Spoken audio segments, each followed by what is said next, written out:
hati makin terpesona. Kepedulian dan semangatnya membuat rakyat jatuh cinta. PKS, partai kita semua. Aksi nyata, walau media tak selalu turut meramaikan. Semangat membara tidak hanya di dunia maya.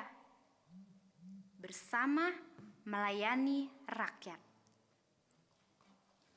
Mungkin banyak yang bilang, paling cuma slogan. Gayanya udah kayak mau bikin negara Islam aja. Terlalu agamis. Apa ngomongin bangsanya? Aduh. Masih ada ya stigma kayak gini. Padahal nyatanya kita semua sepakat, yakin dan percaya bahwa Pancasila bukan sekedar narasi. Apalagi sekedar hashtag belaka. Justru kita menyatu dalam gerak dan langkah yang nyata.